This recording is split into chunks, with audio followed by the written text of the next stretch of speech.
कहते हैं जब जिंदगी में आगे आपको अंधकार ही अंधकार नजर आता है, कुछ भी ठीक नहीं चल रहा होता है, तो एक ही उम्मीद की किरण, आखिरी उम्मीद की किरण ऊपर वाला होता है, ईश्वर होता है, और आप उसकी शरण में चले जाते हैं। विराट कोहली जब जब परेशान हुए हैं, हमेशा उन्होंने यही रास्ता अपनाया है। आपको याद होगा जब विराट कोहली लगातार 3 साल तक फ्लॉप थे, शतक नहीं आ रहे थे, शतकों का सूखा हो गया था। उसके बाद वो कैंची धाम भी गए थे, प्रेमानंद जी के आश्रम भी गए थे, बहुत सारे तीर्थ स्थल वो गए थे। बस उसके बाद विराट का एक अलग रूप देखा आपने, विराट 2.0 देखा आपने। लेकिन अब एक बार फिर से विराट का वो बुरा दौर आ रहा है। 2023 के वनडे विश्व कप में नंबर 1 बल्लेबाज होने के बाद का जो सफर अभी तक रहा है, 19 नवंबर को आखिरी फाइनल खेला था, 19 नवंबर 2023।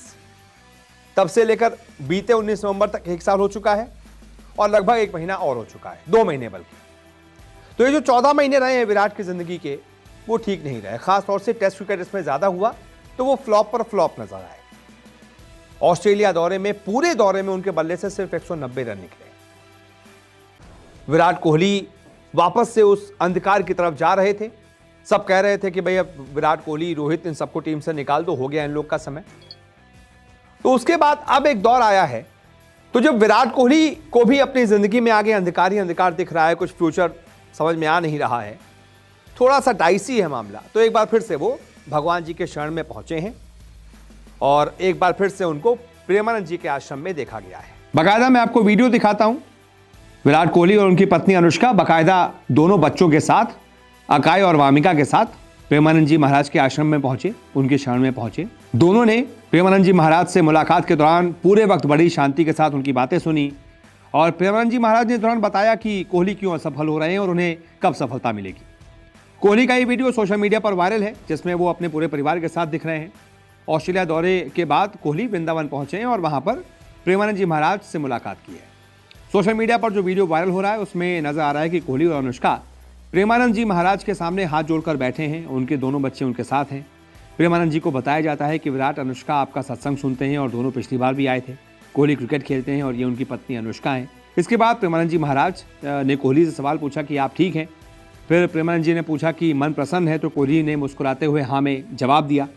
कोहली ने इसका जवाब अपना सिर हिलाकर हाँ में दिया कि हाँ सब कुछ ठीक है। फिर इस दौरान उनकी पत्नी अनुष्का कहती हैं कि पिछली बार जब हम आए थे तो मन में कुछ सवाल थे, मुझे लगा था कि मैं अपने सवाल करूंगी, लेकिन वहाँ और भी जो लोग बैठे थे उन्होंने लगभग वही सवाल पूछ लिए थे।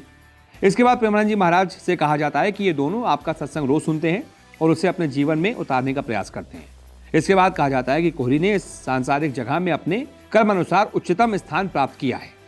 इन बातों को सुनकर प्रेमानंद जी महाराज कहते हैं कि यहाँ सबसे बड़ी बात देखो कि हम साधना करके लोगों को प्रसन्नता दे रहे हैं, लेकिन ये पूरे भारत को प्रसन्नता अपने खेल के जरिए देते हैं। अगर ये विजयी होते हैं तो हमारे पूरे भारत में पटाखे छुटाए जाते हैं, पूरे भारत में आनंद मनाया जाता है। क्या ये साधना नहीं है? ये भी तो इनकी साधना है। ये अपने अभ्यास में रहे हैं और इनका यही भजन है कि ये अपने अभ्यास को पुष्ट करें। हमें अभ्यास की पुष्टता पर ध्यान देना चाहिए और इसमें कहीं कोई कमी नहीं होनी चाहिए। बीच बीच में नाम स्मरण कर लेना चाहिए, तो इनके लिए यही साधना है। महाराज ने कहा कि कोहली खेल के जरिए सेवा कर रहे हैं और इन्हें जो परमात्मा की तरफ से प्राप्त हुआ है उसमें वो शीर्ष पर है। इसके बाद प्रेमानंद जी महाराज ने सफलता और असफलता के बारे में बात करते हुए कहा कि कई बार आपके अभ्यास में कमी नहीं होती, लेकिन प्रारब्ध उसमें जुड़े होते हैं। अब अगर आपके साथ अशुभ प्रारब्ध ज्यादा जुड़ गया है तो असफलता मिलती है। हालांकि आपके अभ्यास में कोई कमी नहीं है, ऐसे में आपके अभ्यास में कमी नहीं होने की वजह से आपको हार जनित रिजल्ट मिलते हैं। वहीं कोहली जो लगातार फेल हो रहे हैं उसके बारे में बात करते हुए महाराज ने कहा कि उन्होंने बताया कि इस दौरान आपको भगवान का चिंतन करते हुए धैर्य रखना पड़ेगा, और ये कठिन है क्योंकि सफलता में कोई धैर्यपूर्वक मुस्कुरा कर निकल जाए ये बहुत बड़ी बात है। वैसे असफलता नहीं रहेगी, जब दिन नहीं रहा तो रात कैसे रहेगी। ये कठिन है कि असफलता में धैर्य रखें, क्योंकि सफलता में जो सम्मान मिलता है वो असफलता में नहीं मिलता। यानी कि महाराज कह रहे हैं कि बहुत ज़्यादा समय का ये जो विराट कोहली का बैड फेज आया है, बहुत ज़्यादा समय तक के लिए नहीं है। थोड़ा सा धैर्य रखना पड़ेगा, थोड़ा सा भगवान को ध्यान करना पड़ेगा, थोड़ा सा चिंतन मनन करना पड़ेगा। बाकी एक बार फिर से किंग कोहली 22 गज की पट्टी पर दहाड़ेगा, पूरी दुनिया उसको देखेगी, एक बार फिर से वो छाएगा। लेकिन हाँ, तब तक के लिए कोहली को थोड़ा बहुत धैर्य अभी रखना पड़ेगा। बाकी हमने तो देखा है कि जब जब कोहली भगवान के दर पर गए हैं, उसके बाद कभी भी भगवान ने तो कम से कम उनको निराश नहीं किया। हमेशा जब भी गए हैं अगले ही मैच में शतक उन्होंने ठोका है।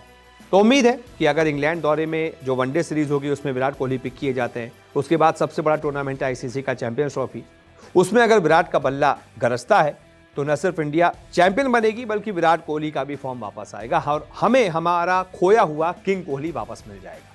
बहुत बहुत शुक्रिया इस रिपोर्ट को देखने के लिए।